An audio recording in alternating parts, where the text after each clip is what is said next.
Politicians. For as long as they've existed, it's likely there's been someone somewhere making fun of them. The Capitol Steps performers are no exception. The troupe has poked fun at politics for nearly 40 years. I caught up with some cast members between shows at their summer home in the Berkshires. One! Oh, we are really thinking, 'cause we like our food real cheap. If you're hoping for a liberal love fest or the championing of conservative values, wait just a minute. We do try to be an equal opportunity offender.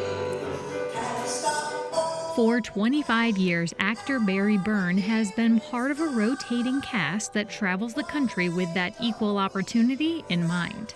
It's interesting that most people assume that that our group is all very much on one side of the aisle. Not so. We have a whole range of political opinions, and from one end to the other, and we all play characters from both parties, and from independents as well. It is wonderful to be here as your First Lady.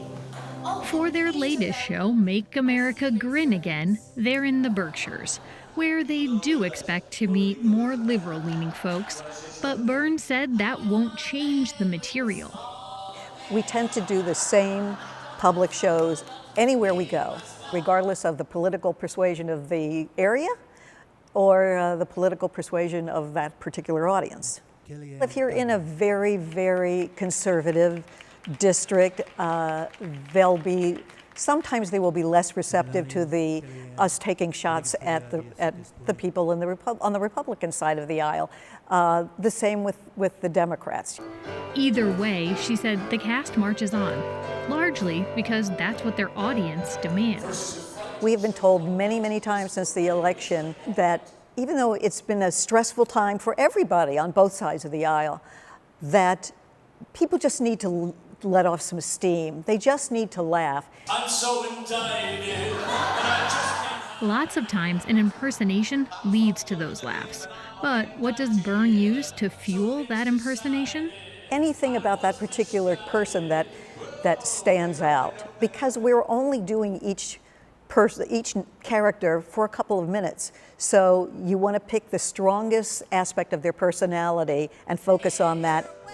When she joined the troupe, members were required to have experience working on Capitol Hill. So Byrne became an intern.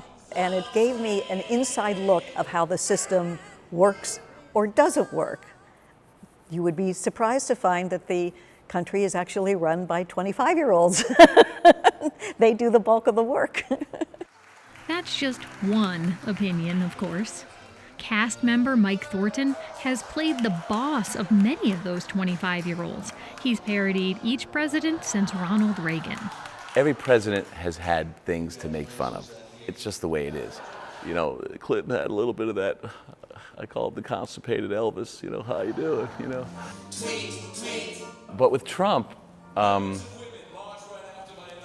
his funniness is still being defined because he's still pretty new. And Thornton said his Trump impersonation has been the hardest to nail because it's almost impossible to keep up with what's happening. So the Capitol Steps have a song about all that change, set to the tune of Rockin' Robin. There's a crisis. With his devices. And while nearly everyone will recognize an impersonation of the president, Thornton says today's audiences let the Capitol Steps cast go well beyond that high-profile position. People are so much more aware now of who the government officials are. 10 years ago, 50% of the country wouldn't have been able to name the vice president, never mind the, the Speaker of the House. But now, because of everything that's on the air and everything that's going on, people know.